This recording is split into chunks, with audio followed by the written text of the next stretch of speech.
Praise God, bro.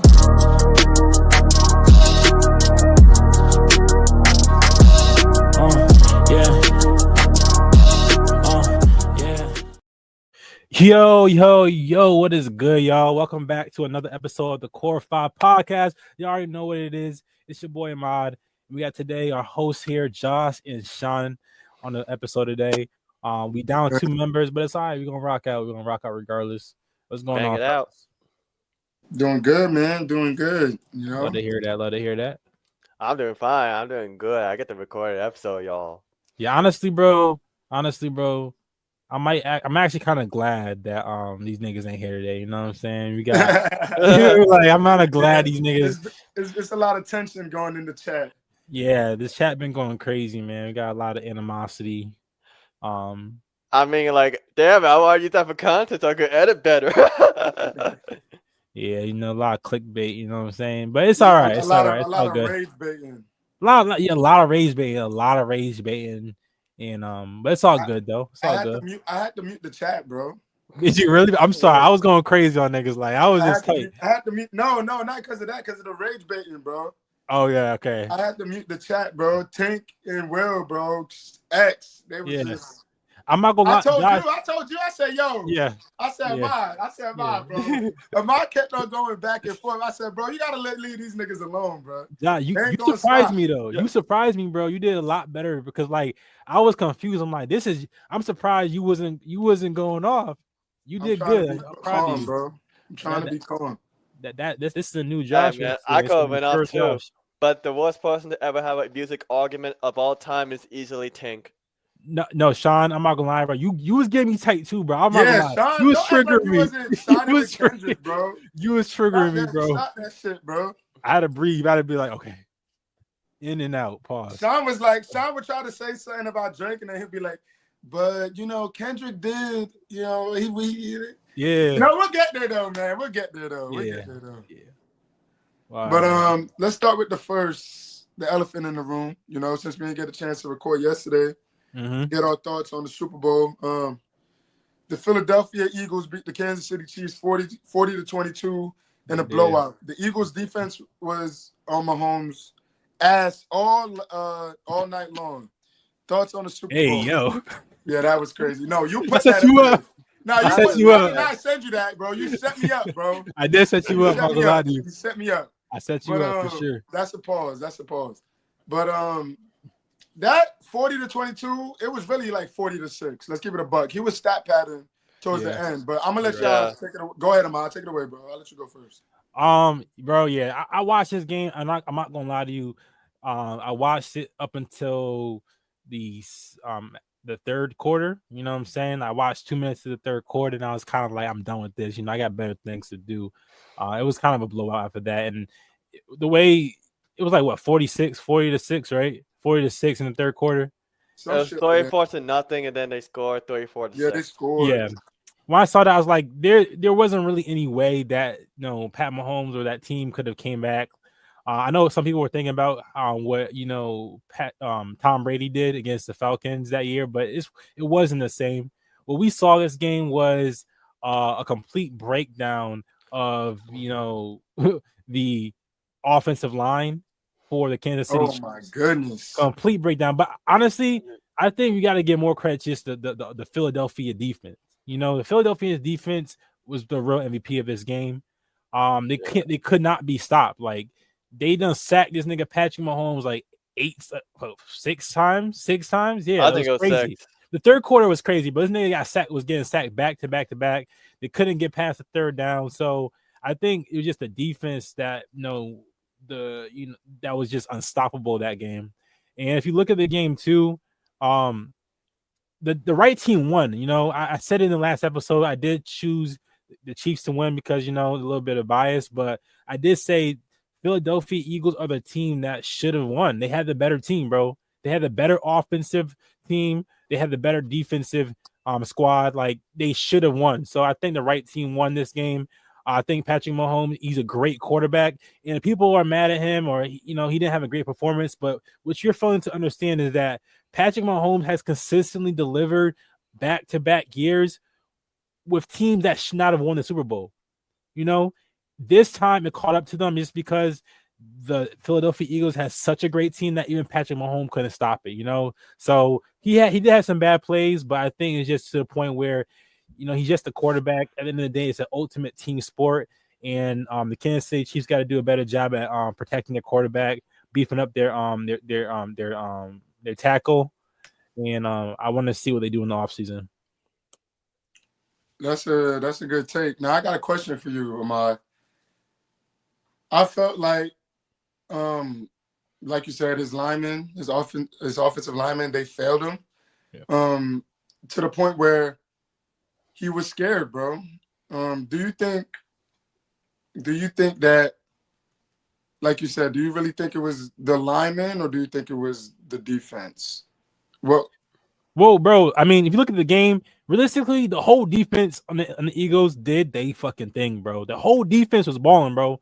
Like, because even on some plays, right, where like the O-line held up for Patrick Mahomes, and he was trying to throw it, nobody was open. Like, there was nobody to throw the ball to, really, Like, there was none of that. Usually you'll see Patrick Mahomes get like a deep throw, you know what I'm saying? A deep he'll get like a deep throw. This game, you didn't see really any of that because they had everybody on clamp. So it was really the whole entire defense. And yeah, it had Patrick Mahomes shook. If you get sacked 4 times, bro, in the fucking quarter, you're gonna be shook too. The average weight was like 365 pounds, and the average height was 6'6" of those linebacker of the defensive line, whatever. Yeah. Nigga, I'm running, bro. Y'all got me fucked up. Y'all got me fucked up, bro. It's gonna throw you off your game. It's gonna kind of get you, a little bit jittery in the pocket because you can't really trust your line. So that kind of thing is kind of when you start seeing those mistakes, like those fumbles, those interceptions. A lot of that came from the pressure that was being put on Patrick Mahomes. But to answer your question, it was really the whole entire defense. Okay, Sean. Man, I worked a long ass shift that day, 8 to 5, so I could go home, watch the Super Bowl. I expect it to be a close game. The last 2 Super Bowls that Chiefs participated in, it was really close. So I was like, man, this will be a close game. Jalen Hurts, he wants to come back. Patrick Mahomes, he wants that 3-peat. Like, everyone balled out. Taylor Swift was there. Donald Trump was there. And all I got was fucking interception to Cooper DeJean. Mm-hmm. Yeah. And it was like a white cornerback walking for a pick 6. What did Peter call him? The white Jackie Robinson. That's good, Jackie Robinson. Yeah. I was watching Cooper DeJean 1 for the pick 6, a white cornerback in the Super Bowl on a halftime stage, and right there it was over. Like, I watching Patrick Mahomes. Like, of course, the Philadelphia Eagles were tremendous. I also thought one of them should have gone Finals MVP because, like, Jalen Hurts did his thing, but I feel like any quarterback who was competent, like, I think Brock Purdy on that team would have been fine. Like, yeah. But like, I think they should just give it to the defensive head coach for the Philadelphia Eagles. He came up with a great scheme. Just make sure you pressure Mahomes, and my God, they dismantled the O-line. Like, Patrick Mahomes was just doing stuff that, like, I would never have expected. Like, just getting like sacks, like. And also, as Pina said, they were also the worst 15-2 team he's ever seen. So, and their luck just crashed down. Like, I thought it would continue. Yeah. I thought it would continue. I'm not gonna lie, because that it was like the first kick, I believe, or one. They got like a flag immediately, and people were questioning it. Yeah. And people were like, "Here we go again, the Chiefs demon magic," and then like. The Phillies scored, and then the Phillies scored again, and then the interception was like, uh-oh. And it was like, by the time the third quarter started, I walked to Publix. I went to back get some chips because I was like, I was going to play some games afterwards. So it's like, it was something. And I don't think the Chiefs will come back next year because getting an O-line is very difficult in the NBA, no, in the NFL. And like the Cincinnati Bengals have been trying to get an O-line for years. And now the defense is fucking atrocious. Like, you gotta have a white O-line to stay competitive in the NFL. And my gut intuition, like, something's telling me that Buffalo's going to win it, unfortunately. Well, Not a bad take. That was my next question for y'all. Do y'all think the Kansas City Chiefs can go back? Because I think this is a lot of fire under Mahomes, personally. He could beat all the other teams in the AFC, bro. He's been doing it for the past 4 or 5 years. He's beaten Lamar. He's beaten Josh Allen. He's beat these niggas over and over again. The only nigga he hasn't beat is Burrow. You feel me? Yeah. So, but he could beat these guys and he could get back. It's gonna light a fire under him. I believe he will get back. They're probably gonna have to find a new tight end because I believe Kelsey might be retiring after this. Yeah. They clamped Kelsey. Kelsey was nowhere to be found. No, bro. I mean, they clamped him, but also he's kind of looked like a shell of himself. Like he couldn't like catch the bike. You saw when he dropped that pass. Yeah, that was very unlike him. I think there's a few passes where Pat found him. You know what I'm saying? And usually he would catch the pass. This time he just couldn't catch it. I know. And here's a stat for y'all. The Eagles defense did not blitz not once. Yeah, I saw that. Entire Super Bowl. Did not blitz. And they had Mahomes running for his life. Yeah. Bad. And they didn't blitz not once. Bad. It was just the 4 men up top. Yeah. It was just the 4 up top. Bro, that's it. And they was just getting to him. The line couldn't do nothing. And let's be real, bro. So he had a fumble. He had what, 3 interceptions? It was 3 interceptions and 1 fumble, right? Multiple sacks as well. Because I was gonna say, like, first of all, that fumble, bro. Like, of course he fumbled the ball, but we can't really blame him for that. They sacked the fuck out of him, bro. They targeted the hell out of him. That was a reasonable fumble if you're a quarterback. You know what I'm saying? Like, he was about to throw it and they just pummeled him. So, like, I'm not really gonna get mad at Pat for that. One of the interceptions he threw, I forgot who it was. You know what I'm saying? His O-line ran into him and he messed the throw up a little bit. You know? He didn't run into him. It was he pushed bro into him. Yeah, exactly. That's what smart. I meant. That's IQ, bro. Very good IQ. Yeah, I'm not gonna get to him. Yeah, I'm gonna push this lineman into him, and he that's threw him off balance. Yeah, was that was that the first drive of after a punt return? That one. We talking about the pick six or not the pick six by Cooper DeJean, but the one after. I think it was way after that one. Like they just started driving, and it was immediately interception. Like no pick six, it was just to the ground. I think I missed that one because I went to grab a little steak. But when I saw that pick six by Cooper DeJean, it reminded me of this stat. First of all, Cooper DeJean nasty. I don't know if y'all seen his basketball highlights. Yeah, I did. Yeah, that nigga get busy out there, bro. He get busy for real. I don't know how tall he is. Not to cut you off, man. That was Mahomes' first pick six in 21 career playoff games. Yeah, it's crazy. His first pick six. And he threw like 2. Not pick six. He threw 2-3 interceptions. He threw pick six, but he threw like 2 or 3 interceptions. Yeah. Just not pick sixes. For the pick six, though, there's a stat where I don't know how true this is, but they're saying that whatever team has gotten a pick and returned it, like a pick six and returned it, has won the Super Bowl. No team has ever got a pick six and returned it and then not won the Super Bowl. That's a stat that I saw. I'm like, so when I saw that, I told my girls, like, yeah, it might be clips for the Chiefs. Now, I'm gonna add my little 2 cents into this. All right, and y'all could chime in too. Kansas City defense on Saquon was amazing. They were it's like they planned for Saquon alone. Yeah, it was the only thing they did right. And he had like 50 yards on like 21 carries, something like that. And it was like the rush defense was amazing. They did not want Saquon to beat them. But they act like Hurts can't throw the ball. they got to play the pass. Yeah. They could not stop the pass, bro. Yeah, and I'm so, bro, the offensive coordinator for the Eagles, bro, You see, he ran the ball about 20 plus times, right? Saquon. He ran the ball 20 plus times. And it's crazy because he could have gave up on Saquon early, like, yo, they stopping the run. The run ain't working. They could have stopped running the ball completely, but no, they stuck with the game plan. You feel me? They stuck with the game plan. They kept on running the ball. They kept on giving it to Saquon. And that ultimately is the reason why the Eagles won, is because they trusted Saquon still. They stuck to their game plan. And, and they kept the Kansas City Chiefs defense honest. You feel me? Yeah. They kept them honest.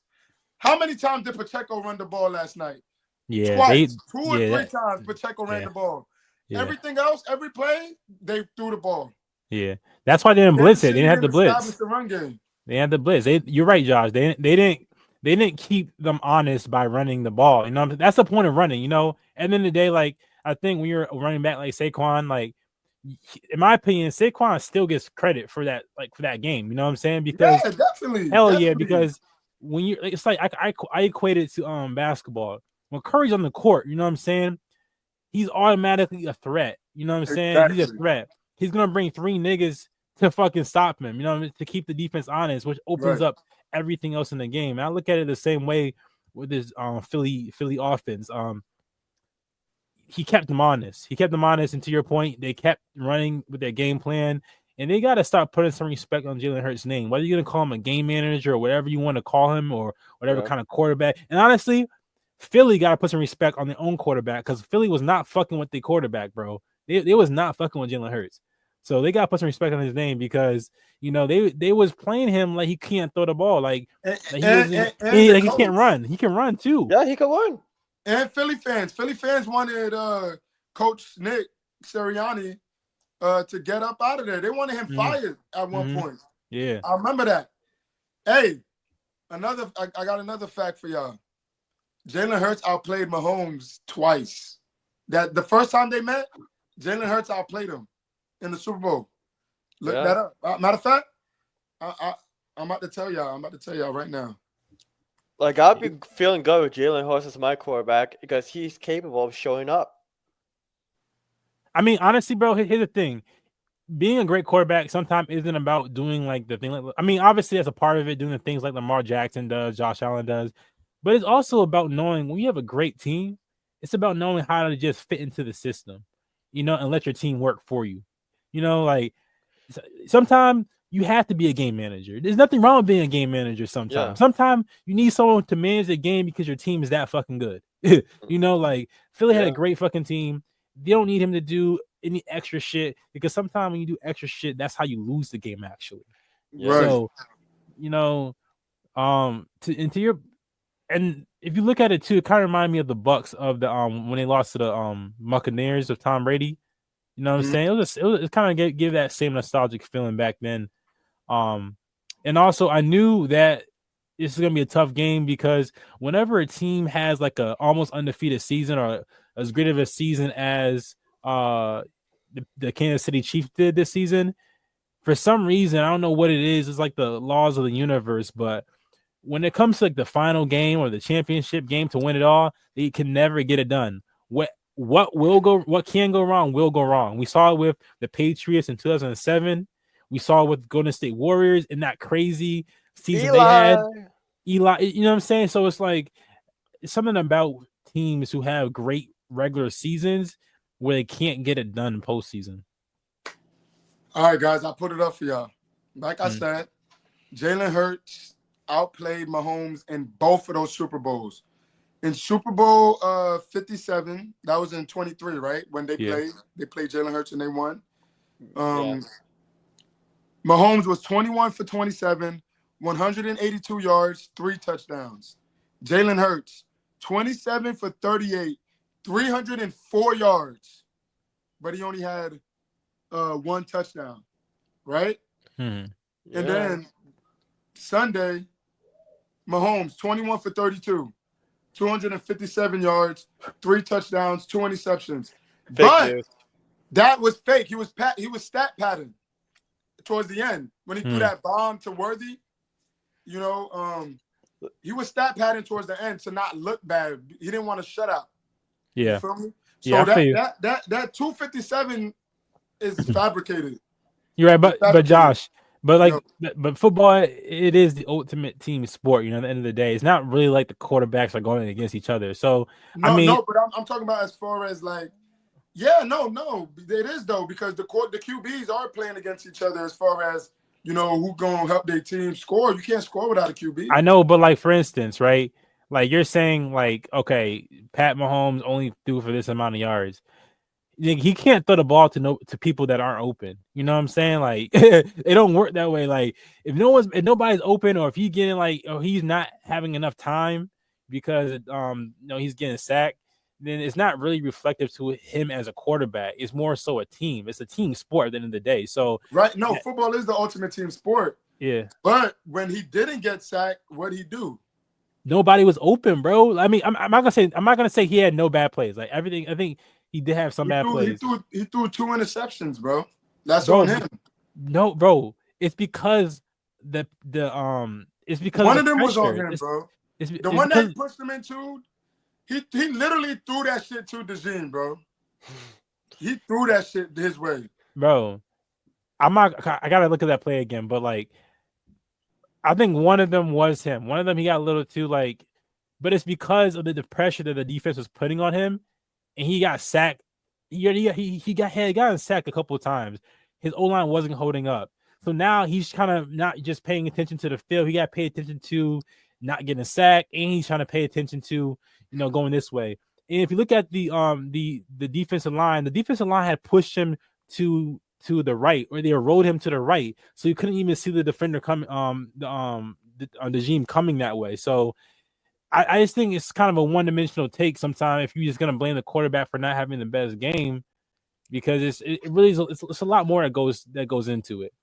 Right, but I disagree, bro. I can't agree with that, bro, because when you got outplayed, you got outplayed. Y'all both play the same position. He did. You're right. Right. Hurts threw for 221 yards. 2 touchdowns, had a passing rating of 119. The numbers don't lie, bro. I understand what you're saying, but as far as the QB battle, Jalen Hurts won both times, bro. I hear what you're saying. At the end of the day, you know what I'm saying? You win the game, and you gotta take the way he takes, accountability when they win. You also gotta take the accountability when you lose. When you lose, and Mahomes took accountability. Yeah, he did. But you're right though. Football is the ultimate team game, though. You can't. If Mahomes' defense ain't stopping fucking Hurts, I mean, he's on the bench. He can't go out there and play D. But Kansas City, the Chiefs, protect your fucking quarterback, gang. Like, you gotta protect that nigga, bro. That is your star, your franchise player, bro. You can't have your nigga getting sacked 6 times in a game, bro. That's unacceptable, bro. Y'all, I don't know what y'all gotta do. Let's call him out. Let's call him out. Joe Thuney, Mike Calindo, Creed Humphrey, Trey Smith, and Jawan Taylor. Protect this nigga. Yeah, Jawan Taylor, like he was not. Bro, you wasn't balling, bro. You wasn't balling. Joe, I'm gonna give him some credit because they had him playing left guard when he's a right guard type of player, so he wasn't really even in his position. So I'm gonna give him some credit for that. But like the rest of them niggas, bro, y'all better check your contract. Don't spend no money. Save your money, because y'all niggas gonna get fired, bro. They didn't have Rashee Rice either, but I didn't think that was gonna make a difference. The Eagles were just too. They were aggressive, bro. Too ready, bro. They were too ready. No blitzes, bro. That's unheard of, bro. They were the best defense in the NFL. And check it, bro. And check it. What happened was because the right tackle, or I think left or right, one of the right tackle, I think the right tackle for the Kansas City Chiefs, because like they was getting beat so much, they had to double on one side.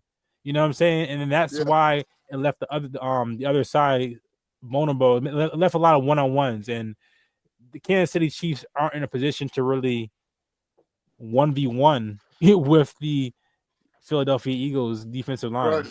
Right. So, the Kansas City defense ain't safe either. Chris Jones, all them niggas, they ain't safe. Nobody's safe for real. The defense got cooked.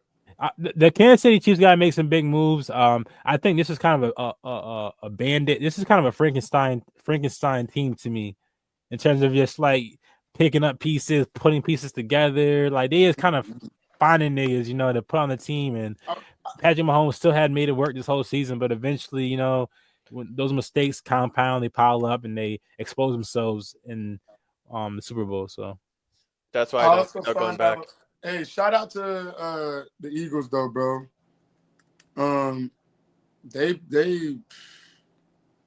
They balled out, bro. Yeah. They balled out. They drafted like 15 of the 22 starters, some crazy shit like that. Yeah, they did a good job. The whole organization, they deserve it, man. That GM, their GM, bro. He found Cooper. How many? Like, bro, I know we keep talking about Cooper DeJean, bro, but how many white corners do you know, bro? Like, that is a peanut question. Yeah. Nah, for real. That's crazy, man. Yeah, man.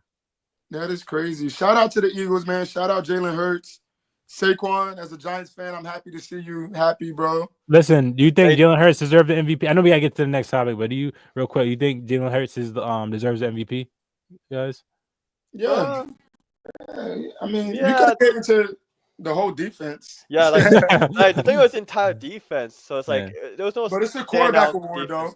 Yeah, it's a quarterback award. Yeah, I mean, Jalen Hurts balled out though. He did. Yeah, he did. He did. He had one turnover. He had one interception that was on him. He was throwing it off his back foot. Yeah, he should have never threw that pass to begin with. That was a bad pass. But you're right. He balled out. He have done that. He know better than that.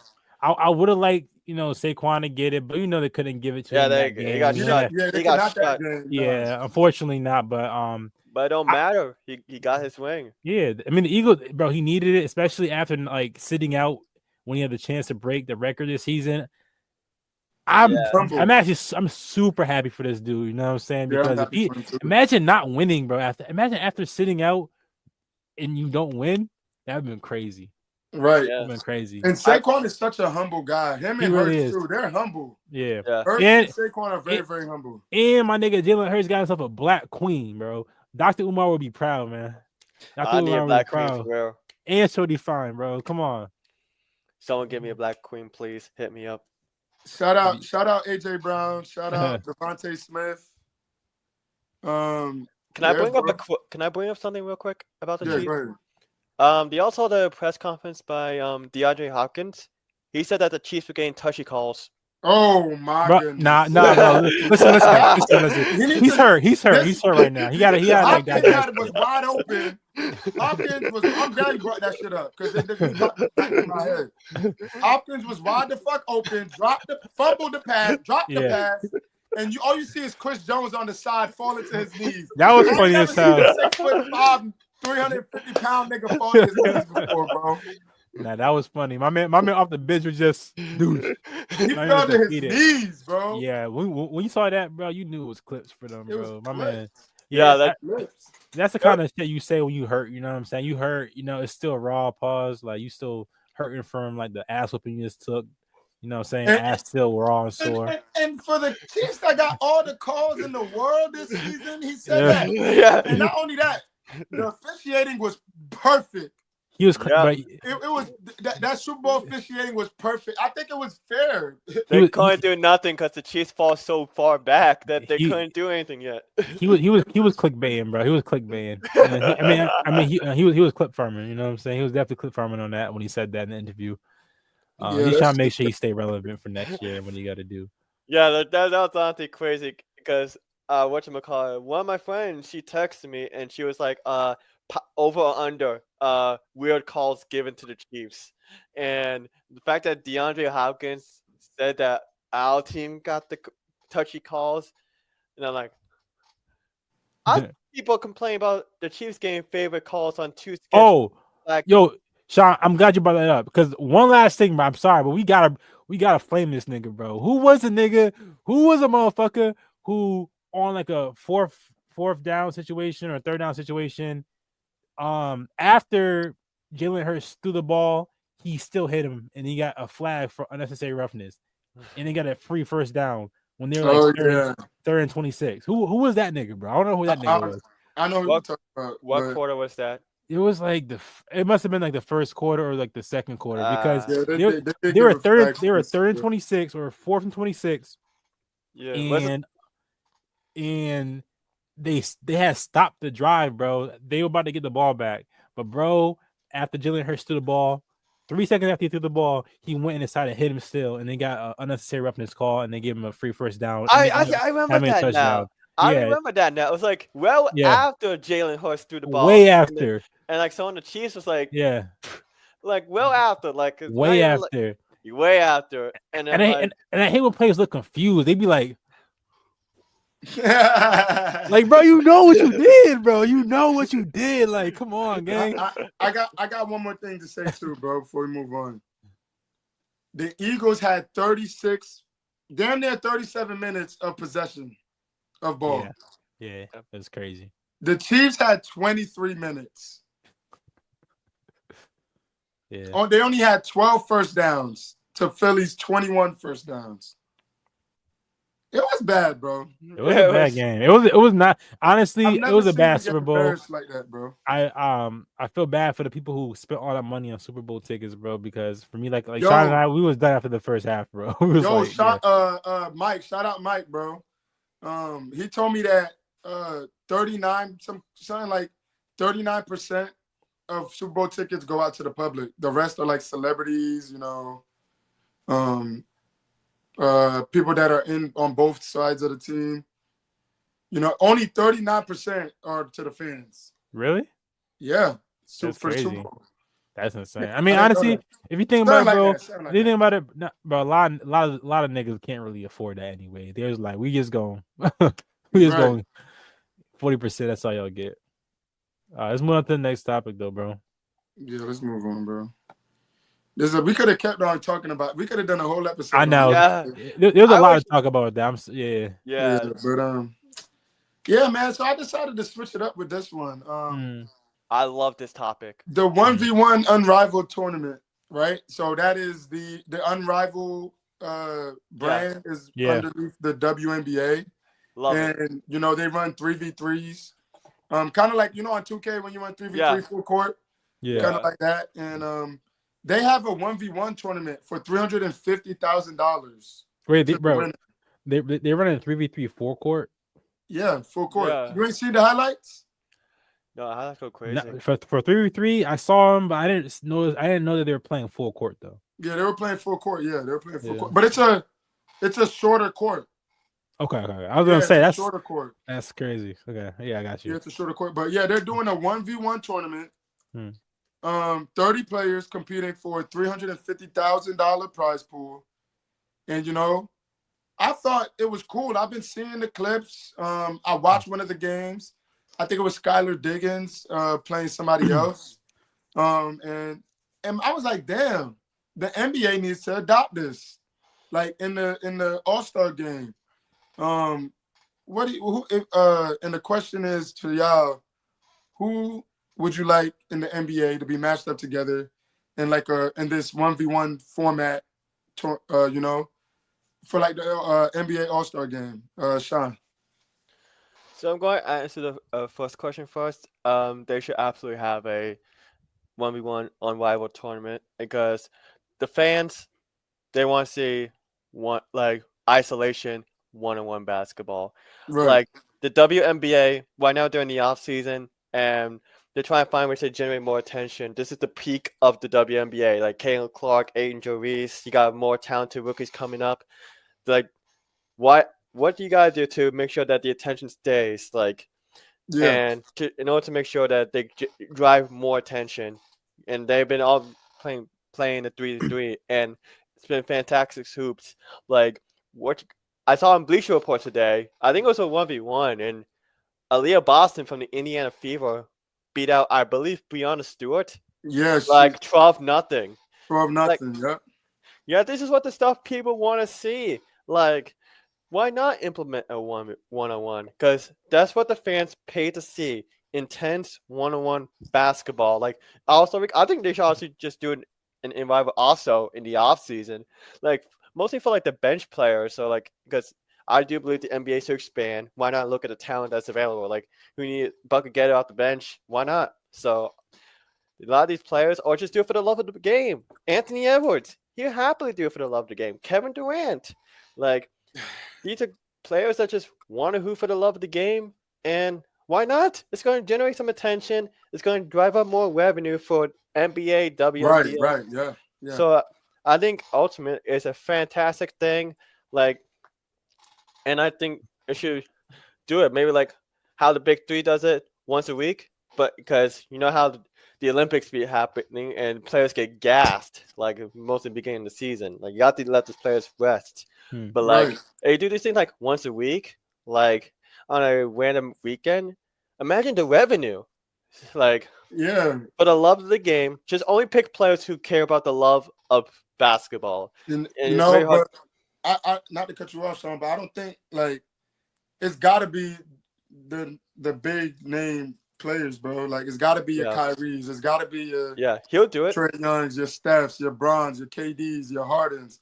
Because look, listen to this. I got a question for you, Sean. Yeah. I feel like one of the main reasons why, NBA players would be wary of doing a 1v1 tournament is because, us as men, we have too much pride. You feel me? Mm-hmm. We have too much pride. Do you think it's a prideful thing? I'm not going to play, LeBron's going to be like, man, I ain't playing Kyrie KD one-on-one, because if KD beats Bron, you feel me, that's gonna hurt Bron's pride. You feel me? So do you think pride is in the way of us seeing things like this? Because like you said, that will bring up the ratings that, they said the ratings bring that are down. The ratings are low. If you implement a 1v1 tournament in the All-Star game, something that people want to see, or during the season, they did the in-season tournament, do an in-season 1v1 tournament. Mm-hmm. Do a prize pool. Mm-hmm. This is what we want to see. That'll bring the ratings up. I want to see Kyrie versus Steph Curry 1v1. Yeah. You feel me? So what do you think? You think it's a pride thing? Honestly, yeah. Just look at the All-Star game. No one gives a shit. So it's like, it's just a matter of like, there has to be some sort of incentive for these players to like give in. Like, I'm sure that everyone wants to watch the NBA prosper, because what have we been talking about this entire podcast journey, the decline in ratings. So it's like everyone wants to see that go up and the love of basketball go up. And it's just, there has to be some sort of incentive, like maybe like a charity thing, or maybe like an increase in like player salary you could give to other players, or maybe just for yourself. There has to be some sort of incentive, because the small things could definitely be worked out. Like, you just need some sort of incentive to get all these big names to hoop in. 500,000. Yeah, like, because Josh, I believe, actually, I think we were talking about this off camera. Like, people just be selfish. Like, people want them bags for themselves. Why not? Yeah. So it's like, they gotta include some sort of incentive. That's just me. But in terms of 1v1, I'm absolutely 100% for this. You just gotta figure out what's the right balance to that. The fans could be happy, but at the same time, the players get their rest for the next season. Right, and before we go to Ahmad and get his thoughts, what's a matchup you would like to see? One matchup. All right. That's a tough one, because like Kyrie and Steph, like I'm trying to think of similar, like, of course you're not going to say Nikola Jokic against Trae Young. That's stupid. But no, but you know what? In the Unrivaled tournament, they did that. They got bigs playing guards in the Unrivaled tournament. So you could. I wouldn't mind watching Kyrie cook up on Jokic. I don't know, because the centers are just post up. But like the thing is that I'm trying to think of who is like equal in stature, and like who has the moveset that's similar. Yeah. No, definitely. It's different though, bro. Like a center in the NBA is different than a center in the WNBA. We ain't gonna act like no. Jokic, Kyrie is, bro. You know how hard it be for actually, my fault. Go ahead, Sean. Go ahead. So I honestly think that that might be a tough question. I'm gonna have to go with Nikola Jokic against Joel Embiid. Ooh. Like the big man talk, like I was talking about that one. Like people saying who's the better offensive talent. Like people saying Jokic, myself included, and you got people like X saying like I think Embiid has no post moves. Yeah. So I think honestly, I'm gonna go with that matchup. I like that, bro. You got on your back on that one, That's bro. a good matchup, Either that one or AD and Jokic, because we tired of these niggas ducking Jokic, bro. Bro, between Joel Embiid and AD, these niggas ain't duck Jokic. Stop that, I know. I'm not saying ducks him. I was gonna say between Embiid and AD, they can't fuck with Jokic, bro. Come on, they can't fuck with him, man. They can't fuck with Jokic. Josh, can fuck with Jokic. Josh, they haven't won. 1v1 is different, my nigga. They haven't won in how many? All right, 1v1 is different, my nigga. I will say, got a whole 4 other niggas on the court with him. And also, Joel Embiid has not visited Denver before the COVID administration. Before the COVID administration, this is 5 years after COVID has happened. That can't be. Joel Embiid. That can happen. That can't be a coincidence. Go ahead. All right, bro. My take is, first of all, I can't just sit here and not mention Ice Cube, bro. Like, we're not just gonna act like Ice Cube ain't been doing this, man. Like, I love that league, honestly. Like, exactly. I love that league. I was watching the games like in 20. Here we go again. You know what I'm saying? NBA trying to like discard another black man. You know what I'm saying? And try to take over some shit he already been doing, bro. We ain't doing that. We ain't doing that. This is the W, bro. Okay, you're right. Yeah. Same shit, though. Same shit, bro. I'm sticking with it. You know what I'm saying? Like, we got to give our flowers to Ice Cube, who've been doing this for a minute now. He's been adopted the 1v1, the 3v3s, that kind of like more of a casual but competitive kind of play. That was fun. The games are very fun. They're very entertaining. Absolutely. They're very good. You see the retired players, or there's the free agent players who aren't in the game right now, but can still hoop and should be playing right now. You see them go and get buckets. It's very entertaining. As a matter of fact, Joe Johnson. Buckets, contract. Bro. As a matter of fact, Josh, I think we should definitely try to go and catch one of the games this summer. I think it'll be a cool thing to do, you know, while we out there, because they're not that expensive either. But I just want to shout out Ice Cube first. Absolutely. In regards to the unrivaled part of it, I think I fuck with this concept a lot, mainly because when you look at the WNBA, they are extremely fundamentally sound, more than the NBA, in my opinion. Like, if I was like trying to show my kid the game, I would actually show him the WNBA because the footwork is good. They have a lot of really great fundamentals. But just in my opinion, it's boring as hell for me. You know what I'm saying? I've been to a game before. It's not exciting, bro. I'm not gonna lie to you. The moves are too slow and they're not athletic enough for me to be entertained. So I like the fact of this 1v1, 3v3 because of the environment they're in, specifically the 1v1, where now it's 7 seconds. Now it's 10 minutes. So they gotta move fast. They gotta move quick. It's a faster pace and bring up the pace of the game, bring up the speed, which ultimately brings up the excitement, you know. So it makes a player like, you know, Skylar Diggins got to get busy quick. You know what I'm saying? So that's what I like about this league, and I fuck with that part of it. In regards to the NBA adding it to the All-Star game, I don't know, bro. I don't know, because a lot of these niggas be ducking smoke out here. Yeah, that's what I'm saying. A lot of these niggas is smoke duckers, bro. Because like, you know how it is. You know what I'm saying? Like, sometimes a player is that guy. You think he's that guy, but he be getting his ass busted. Pause in practice. You know, like, but then there are certain players who don't duck smoke. KD, he's one of them niggas for sure. KD's one of them niggas. KD went to Rucker Park. You know what I'm saying? You know, absolutely. He went to Rucker Park and did what he did. Kobe, he one of them niggas. You know what I'm saying? Yeah. Certain players are dumb niggas and they don't duck smoke. You know, so yeah, Kobe Bryant. Kobe Bryant, if he was still alive, rest in peace to the GOAT. You know what I'm saying? Like, that would be entertaining because he gonna be competitive. You don't gotta pay him shit. You know what I'm saying? It's all about the Mamba mentality and the respect. LeBron, this is not a dig at LeBron, but I've never personally seen that from him. I never see him do an all-star dunk contest. I never see him go to Rucker Park. I just never really seen that part of LeBron's game.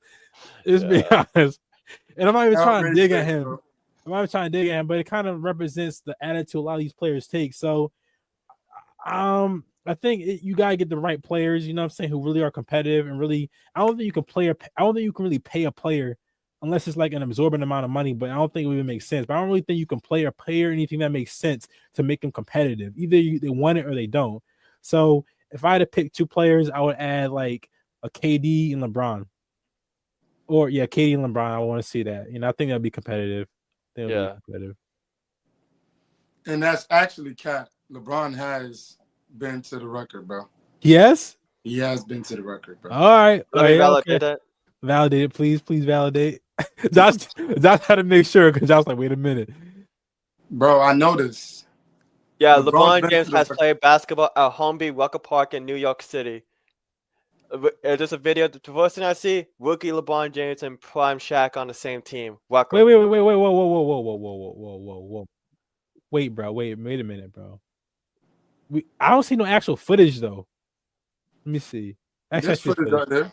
Yeah, this was like a. I just seen this. Footage out there. Don't ever. Yo, Josh. Wait a minute though. Don't ever try to LeBron fan. Bro, it wasn't like he wasn't playing at Rucker Park. He was basically just playing against like he was doing what the niggas do nowadays at that gym. You know what I'm saying? Where like NBA players get together and hoop. That's what that was. But also, I will say, I watched the video and it was set. Like it was set to be rookie LeBron and prime Shaq. But the New York City had a big power outage. But it was definitely a big event because I believe Jay-Z, Fat Joe, like it was around the early 2000s. They were hot. They were hot in New York. Like, they were there. I think they put rage on the game. But so you're saying he didn't actually play though because it was a power outage? Yeah, what were they supposed to do? Because they had everything. They had lights, they had cameras, I think, and also. This nigga, yeah, because I didn't know. Like the thing is that like you got people there, like you gotta get them home safely. Or like, bro, he was there. Listen, bro. I get it. You gotta explain to me. I get it why he didn't play that time, but also, bro, listen. There are certain players who go there, bro, and it's when LeBron went there, it was about like a more of a press run. You know, he had the All-Stars on one team, All-Stars on another team. He was coming up. Bro, it's different. When KD went there, nigga, he was getting it out the mud. When Kobe went there, he was getting out the mud. You know what I'm saying? So but basically, that's my matchup. That's the answer to my question. I would want to see KD and LeBron. I know for a minute there was that conversation. That's just the best I could think of right now off the top of my head. I think that would be a tough. Or Ja Anthony Edwards. May I add? Yeah, that'd be good. Yeah. Yeah, go ahead. Yeah.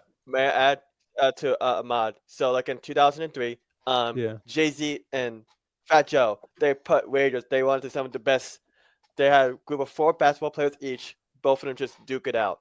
I believe Jay-Z's team had Shaq, Eddie Corey, LeBron James, and Kenyon Martin. And the other Fat Joe had also a stacked roster, likes of Stephon Marbury, Al Harrington, and Zach Randolph. So it was all set. Even more names just popped up. Like I'm not sure which team, but Chris Webber, Carmelo, Shaq, you see, Tracy McGrady. Yo, Sean, that's like an all-star game to me, though. You know what I'm saying? Like, and that's good. I respect that for sure. Like, but players do it all the time. I'm more like when you talk about like a player like Kobe Bryant, bro. It's just different. You know what I'm saying? It's just killer mode. You know what I'm saying? And that's to me really what 1v1 is. I mean, really, like, and Josh is gonna agree with this because Josh has said this multiple times, but 1v1 really doesn't mean anything. You know what I'm saying? It doesn't. You can be like what's his name? Malik Beasley. Is that his name? Or Michael Beasley. Michael Beasley, yeah. You can be the greatest 1v1 player, bro, but like not a good NBA player. You feel me? So, look at Michael Beasley. That don't really matter. But it's more about when it comes to 1v1 and like those kind of like those, you know, those kind of environment situations. It's about being a killer. We need a bunch of killers because that's when those kind of people shine. Killers shine in those kind of situations. Yeah. Yeah. And before we move on, I'm just gonna say a couple more things. I feel like I said, what I said earlier, I feel like it's a pride thing. Some NBA players are too prideful, bro. Yeah. You know, us as men, we're too prideful. Nobody wants to lose 1v1. You know, it's gonna be all, and we're in the social media era. It's gonna be all over social media. You just let Kyrie beat Steph. 12 Zach. The Steph fans ain't gonna hear the end of it. Wait, listen. My fault. Go ahead. No, go ahead, bro. What you gotta say? I was just gonna say, like, it is pride, but it's also, I think it's fair. Like, you know what I'm saying? Certain players who have that killer mindset and that mama mentality, they don't really care about that because they don't think that you can beat them. You know what I'm saying? If you really that nigga, bro, then Why haven't they done it? Well, I mean, all Adam Silver got to do is bring it up and just say, look, this I mean, is what we want to do. Most players might say, man, fuck no. I mean, you're right. There's a lot of players, but like you look, for example, you look at certain players who just got it, like Curry, for example. Like he had the opportunity, like last year, he did the whole shooting contest with Sabrina. Yes, like I kind of compare it to that just because Curry had everything to lose. You know what I'm saying? Like he had everything to lose. If Curry lost his arena, you know what I mean? So and I was hoping he lost. Yeah, like exactly. If people like you who was hoping Curry lost, you know what I'm saying? But Curry, when you had that Mamba mentality, that killer mindset, it don't matter because you don't think motherfuckers can beat you, bro. You like this? You like, are you kidding me right now? Nigga, please, come on, bro. Don't do that. So like when you had that mentality, it don't matter. And I think a lot of players they get scared and they not really like that. You know what I'm saying? They don't really go with that mentality. So I think it's more of a mentality thing than a pride thing. Yeah. I feel you. But that was a good conversation about that. NBA needs to adopt that 1v1 tournament or something. I would love to see the top all-stars, top superstars go at it. Yeah. I'm not talking about role players. I'm talking about, by the way, all-stars, superstars. Yeah. That's what I'm talking about. No role players. Find them an incentive. Hey, I would love to see Wemby versus Chet. Yo, that'd be good. What about Melo? Who you putting Melo up against? LaMelo, I'd say LaMelo versus Cade in the East. You know, I got a couple, man. Both have unique games. Tell y'all what I would like to see. Yeah. LaMelo versus Cade, Chet versus Wemby. Let us know in the comments. Let us know in the comments. Jokic versus Embiid. Braun versus KD. Yeah. Kyrie versus Steph. You got Anthony Edwards versus Ja. You know, or even Zion versus LeBron. It's also tough, bro. It's also tough because some players though, like you look at some players, right, and they don't play defense. You feel me? Yeah. You know, they don't really play defense. When you're in the 1v1, you're forced to play defense. So Luka, I would love to see a Luka versus SGA. You know, SGA, yeah, Luka. That's killer. SGA.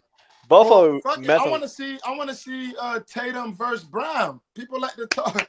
Yeah. I know they play a lot in practice, but Josh, on the big stage. Josh, you know. Matter of fact, give a message to NBA real quick. I'm gonna give you a solo, bro. Give a message to the NBA. Tell them what we want to see. Right. Tell them what we want to see as fans.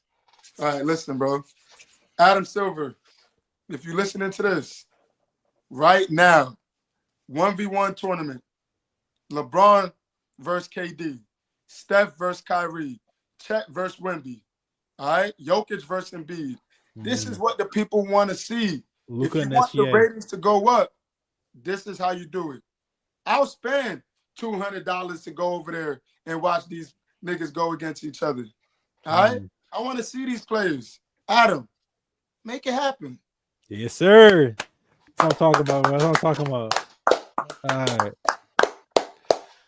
Look at the WNBA. Slave master. Yeah. Shout out to WNBA. Shout out Ice Cube's victories. We got 2 more topics before we wrap it up. These are just, some softer topics, to talk about. All right. Luka makes his debut last night. The Lakers beat the Jazz 132-113. Everybody knows that blockbuster trade that happened between the Mavs and the Lakers. Yep. AD for Luka, Luka for AD, whatever. And this is what happened, man. Luka had, I believe, 14 points, 5 rebounds, and 4 assists. How do you guys feel about Luka's debut? Go ahead, Sean. You can start it off, bro.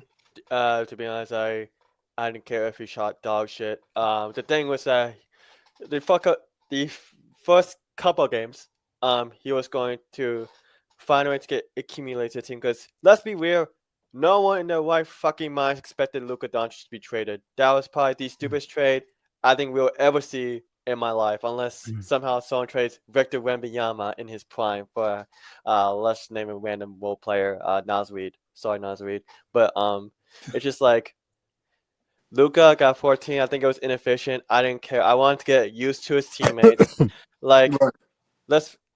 also let's look at the fact that Mark Williams. I'm sure Luka has studied Mark Williams' game, and now the trade got rescinded. Now he has to learn Dante next game. So it's like, I just want Luka to get accumulated to the team for this season because, like, now they have without Sano, it's gonna be really tough. Like JJ Redick is an excellent coach. Josh, you're gonna like this fact: the Lakers are 10-1 in the last 11 games. So it's like, well, don't put any expectations on them. Maybe make it to the finals.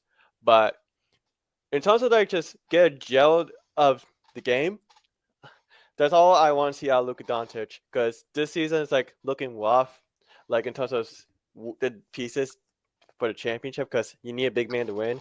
But just let Luka have fun, learn the plays that JJ Redick has in store for us, and because I do believe he did a phenomenal job this season. And let's just let Luka get used to LeBron because who knows? Yeah. It's a good take. Matt? So I'm gonna give my take, and it's gonna be unbiased. All right, this is not a biased take. Okay, this is just what I've been seeing. It's gonna be my take on Luka's debut, and also just the Lakers as a whole. I've been catching a few of their games, just looking at their roster. I think this Luka trade, in my opinion, definitely makes them serious contenders. I think it honestly makes them contenders this season. I think it can make them a contender. Like a contender. I'm not gonna say they're gonna win it, but like they're gonna be in the mix. I think they're gonna be in the mix because, realistically, y'all have some good pieces on your team that just need to be developed. Austin Reeves, bro, has been playing out of his mind. This is the Austin Reeves that people have been waiting to see. You know what I'm saying? Like, this is the production. If you can be consistent, keep consistently doing this, Austin Reeves, this takes Lakers, this kind of pushes them somewhat over that hump. It gets them right there on that hump. Pause. You know what I'm saying? Like, right, to get to that contender spot. And then you have players like even like Rui Hachimura. Like, I love Rui. Rui's a really good player, and honestly, I feel like he's not even being used as much as he could be used. I think with Coach Redick, he knows what he's doing, but he should definitely look into developing him more because he's kind of like LeBron in a way where he can play all positions. You can really put him anywhere. Yeah, he was playing a little bit of the 5 last night. Yeah, you could put him anywhere, and he can work with it. He gets consistent minutes. He contributes to getting rebounds. He contributes to like defense. He also, if he has the ball, whatever, he can give you buckets too. So I think if you develop Rui more, Austin Reeves can be consistent, and you add Luka, Lakers are a scary team to fuck with, especially once they get a big. But even without the big, I think they let Jackson Hayes do his thing, grow into that, and develop. I think Lakers it's not a bad squad at all, and you can't obviously forget about you have LeBron James, arguably the top 3 player of all time. So, and he's playing the way he's playing at 40 years old. I mean, I'm not gonna bring his age up. I think he's just been playing great out of his mind, just for any player. It's hard to beat that team. You have 3 players consistently you had 3 players last night who got over 20 points. And then you add Luka, who that was even his best game. Come on, bro. He wasn't even efficient. It's going to be a very scary team to fuck with, especially seeing that they've won games without AD. They beat the Knicks without AD. So I don't know if I answered that question, but did it live up to the hype? Not really that first game, but he will. All right. I know y'all been waiting for me, bro. Yes. I know y'all been waiting for me, bro. I want this take. As the LeBron/Lakers fan, Luka is a dog, bro. Luka's a dog. We know this. We know what Luka is capable of. He's about that. 30, 10, and 10 at any given night. Given night. As far as his debut goes, it was mid. But you got to expect that when he's transitioning from Dallas. I still don't think he's over that Dallas. No, he has no right to be over that. Like, he has absolutely every right to still process. He was backstabbed in the back. Mark my, no one will ever sign to the Dallas Mavericks. No one, but what? No one, bro. No free agent will look at Dallas unless you're a scrub trying to find a way to make it out. That's not bro. They offer that bag, nigga. They gonna come. They gonna come, man. Name me a star that's gonna go to Dallas. They throw $300 million, I'm going. Yeah, they might ask for that no trade clause, but they be all right. They be all right. It's just a business. Yeah, it's a business. It's a business. But yeah, like I was saying, Luka's performance was kind of mid. But like I said, that's expected. He's trying to transition to a brand new team.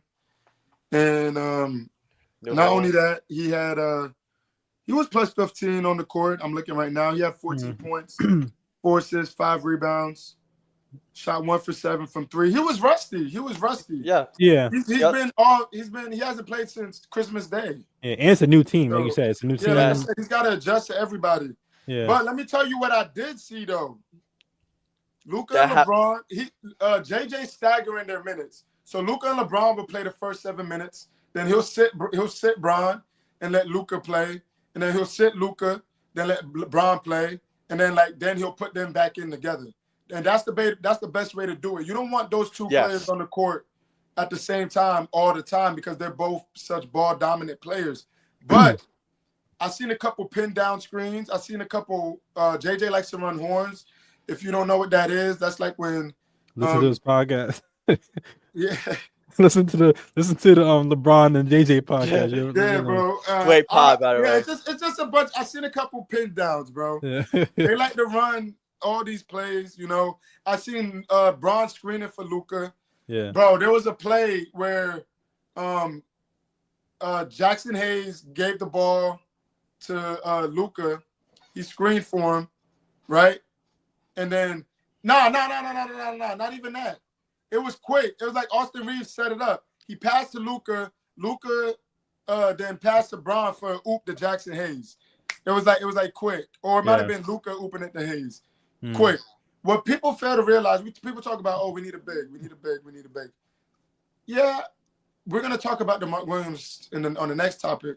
But I'm not mad. They tried to sell us a lemon. You feel me?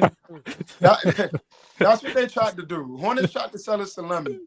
Yeah. You feel me? And that's mad disrespectful. That the Hornets tried to sell us that. But I'm gonna wait till we get to the next topic. Jackson Hayes, he's a good developing big, like Christian said on the last episode.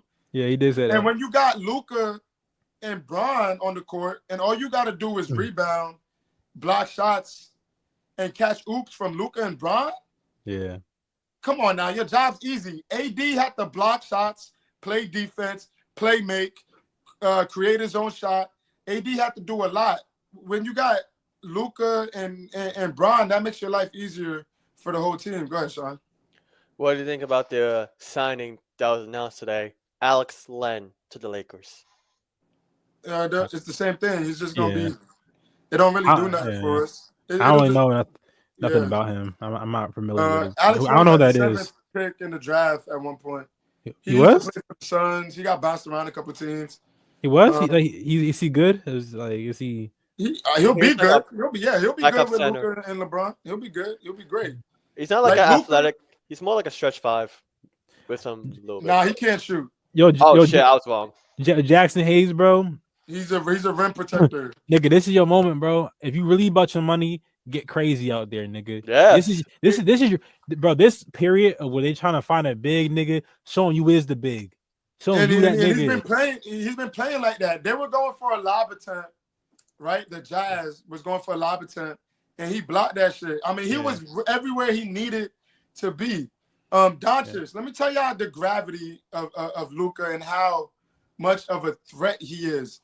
When Luka drives to the rack, he has 3 players on him. Yeah. Okay? What do you think that means? It's simple basketball. Me being a point guard, if I see 2 defenders on me, 3 defenders on me, and I'm a threat, I could shoot, I could, take somebody off the dribble. Rui was open for so many corner threes last night. It was crazy. And you have LeBron with the IQ of LeBron. You know LeBron going to cut. You know how LeBron do. He's going to cut backdoor. Undercut. Bro, Luka threw a full court pass to Bron. Yeah. These are the things that's bro, I'm excited. These are the things you're gonna see when you have Luka and Bron. It don't matter. We need a big, yes, but we need a big just to rebound and play defense. That's it. That is it. Block shots. That's it. If you think about it, Laker Nation. If you think about it, though, doesn't this kind of remind you of like another team? The Warriors. Doesn't this kind of remind you of the Warriors a little bit? Like just in the way of like, you know, the Jimmy Butler trade. Like no. I think it does. I think the fact that Curry, it's like the opposite. Like Curry obviously is going to be Curry. He brings 2 to 3 players on him. So we have 3 niggas on him, and Butler gets a lot of easy cuts, like undercuts or cuts to the basket and shit like that, backdoor cuts. So like, yeah, baseline cuts. Like it kind of reminds me of that a little bit. But it's just throwing that out there. Right. And last couple things I gotta say. I got a lot to say about this. Although it was against the Jazz, yes, but this is good though. This is good. We should play teams like this to ramp us up because we're about to play Denver in the next 3 games. Okay. I want to see how we play against Denver. I want to see how we match up against OKC. Yeah. I want to see how we match up against Houston. Don't sleep on Houston. Houston hasn't been getting a lot of press. They nasty Houston's been balling. Ime got them niggas going crazy over you got him. That's Coach Carter over there, nigga. You feel me? He made a new Coach Carter. No, facts. But let me tell you this big situation, it is okay. We got Alex Len coming. All they got to do, dribble handoff to Luka, dribble handoff to Bron, roll to the basket. Just be a lob threat.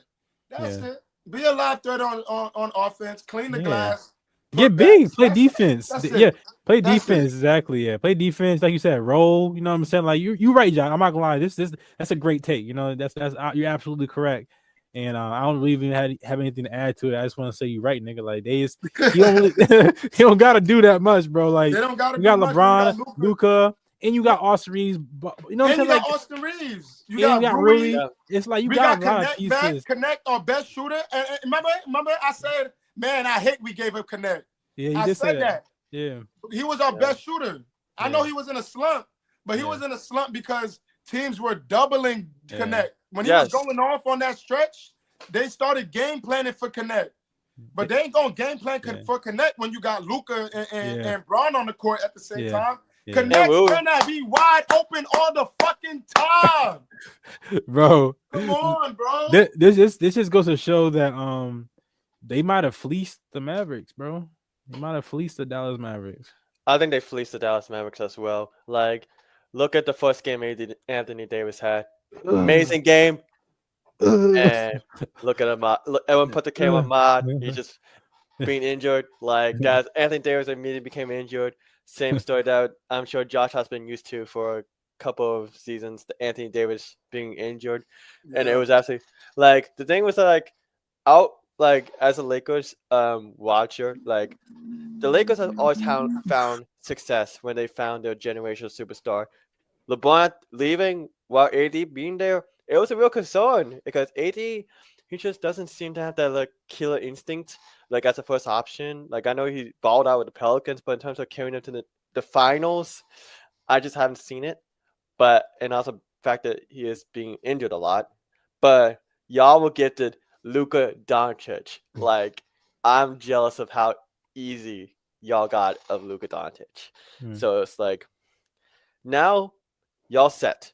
You need we're good. We're good. And like I said, Ahmad confirmed it years ago. You confirmed it. When Luka got into the league, I told people, I said, yo, when LeBron retires, Luka's my next favorite player. And it's crazy he teams up with my favorite player. And he's on the Lakers. So I don't even gotta switch teams. I can stay right there, right where I'm at. You feel me? Shit. One more thing before we move on. One more thing. When Luka gets that switch, oh my goodness, he was cooking on Lowry, and he cooked on Walker Kessler, right? Wait, Lowry, he missed his shots, but like I said, he's rusty. When he ramps up, oh my god. Lowry went to the Jazz. Yeah, Lowry's on the Jazz. Damn, he's been on the Jazz. Yes. Yeah. I don't watch some niggas, bro. I'm not lying. I was going to, because I had a point I was going to go to. I was like, what does every Lakers great have? A big that is transcendent. Like Kobe had Shaq, Magic had Kareem, LeBron had Anthony Davis. They just need to find that for Luka Doncic, and they always seem to win. So I think what the Lakers need to find, not even for this year, but in Luka's career, because y'all have 10 years. Like Great. Luka is a guy who you don't need to rely on like athleticism, like because he has the IQ, the Jokic effect. When it comes to them slow IQ off the roof. Yeah, when it comes to them slow European white guys, they know they have the best IQ. Like Sabonis and Sagoon, shout out to them, but it's like they have the IQ to use the speed to their advantage. Like they might not be a De'Aaron Fox or a LaMelo Ball. So I think they just need to find that big man that they need. I don't know how they're going to get the draft, free agency, but they just need to find that big man. And even then, like Jackson Hayes, bro. I mean, Hayes has been playing phenomenal, but I understand what you're saying. But as of right now, I'm good with Hayes. I'm good with Len. We could do a little. We played small ball. We had Rui running the 5, and everybody was crashing the board. I'm good. You know what I mean? Everybody. The only way small ball works is if everybody crashes the board. LeBron is actually a really good rebounder. Rui will box out. If you box out, I can box out a big. Real talk, I boxed out a big. If you box out correctly, bro, you can get the rebound, bro. Real shit. Ahmad, that's not facts, bro. You can, You've guarded people way bigger than you. Yeah. And you've gotten boards over them. Sometimes it's it can be an athletic thing, you know? Yeah, it's effort too. You gotta want it. Like you gotta want it. Yeah. But with that being said, let's move on. It's just gonna extend. I feel we talked about. Yeah, I mean, yeah. So the Lakers backed out of the Mark Williams trade. Dalton Connect is coming back to the Luka. Oh shoot, to the Lakers. Excuse me. And I'm hyped, bro. I'm glazing Luka. But you have every right to be. You have every right to be. Yeah, basically what happened is the Hornets tried to give us a lemon. They tried to finesse on niggas, man. They tried to finesse. His physical came back, and it was all fucked up. Yeah. He said, fuck that. And they're trying to dispute that. Now, before I start off with you, Ahmad, I'm going to say this is going to mess up Hornets trade talks from here on out because you just don't do that. You know, when you agree to something, it's an agreement on both sides. You said he was healthy. He comes here and we see he's not healthy. You lied to us. You feel me? Wait, Josh, but did they specifically say he was healthy? Like, did they like? Do you? Yeah, that was the agreement. That was the agreement. Pelinka only was gonna accept him if he was healthy. Yeah, and plus, calling Mark Williams has been out with a back injury, and the concerning part was that the back injury was not even a concern on the physical. It was so many other issues. There was other issues, yeah. Like the fact is, because if Mark Williams' back was good, because that's currently what he's out for, he would have been set to go. But the Lakers were like, oh, what the fuck is that on his ankle, his arm? Like, there were so many concerns that they had to be disputed. So I had to, you know what I said about the Dallas Mavericks? I was going to say the same exact thing with the Charlotte Hornets. No one wants to think about the Charlotte Hornets because they want to finesse too, and they're not going to be good trading partners. Yeah, this is giving this is giving greasy car salesman. They tried this. The Hornets post on their social media that the Lakers really wanted Mark Williams. I mean, and the Pelinka was like, I mean, bro, listen, it's giving used car salesman. You know, it's giving those kind of tactics. You know, you go to a car dealership. But I've been to this car dealership, bro, and you know, they be trying to sell you a pile of junk for like 10 G's. You know what I'm saying? I saw this nigga. I called this one person, right? They were trying to sell me a car. It was like a 2000 Toyota Corolla. Asked him how many miles it had. He said 250,000 miles. Tried to sell it to me for 10 G's. You know what I'm saying? That's what this deal reminded me of. It reminded me of they were trying to finesse. That's really just.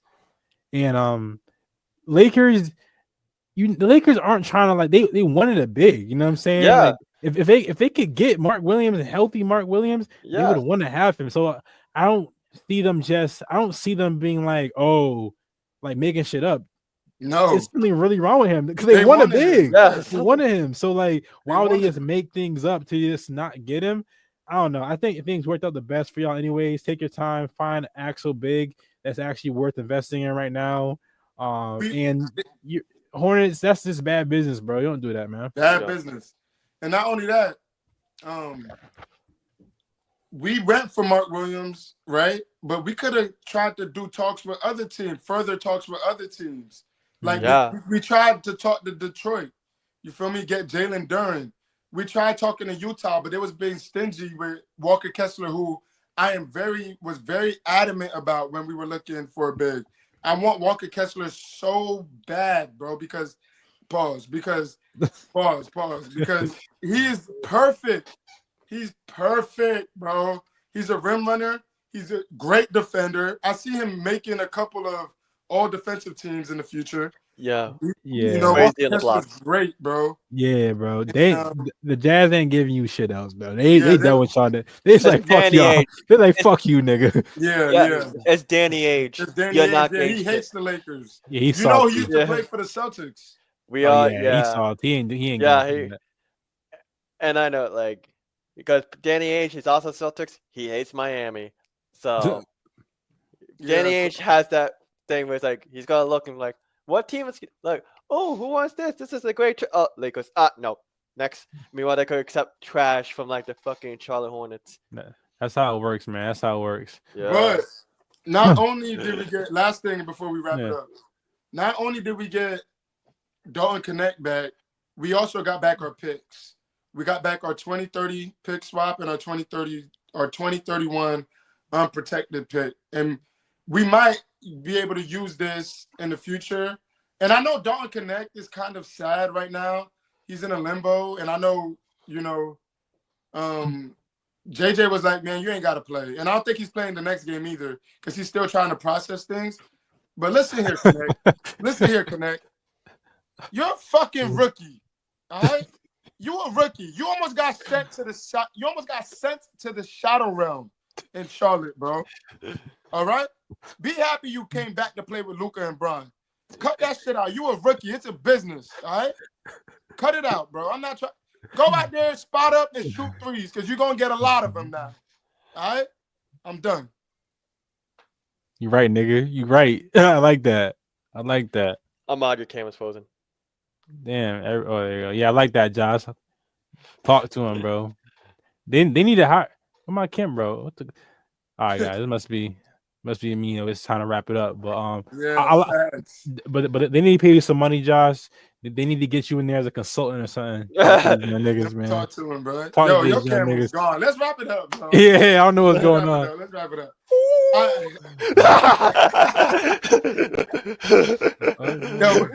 The ghost is alive. Wrap for the Core 5 podcast, man. Make sure you like, comment, and subscribe. We'll be back Friday or Saturday. Well, maybe not Friday. It's Valentine's Day. Maybe Saturday. Maybe on a Thursday? Actually, no, it's not. It's Friday. It's Friday. But make sure you like, comment, and subscribe. Until next time, salute, baby. We out.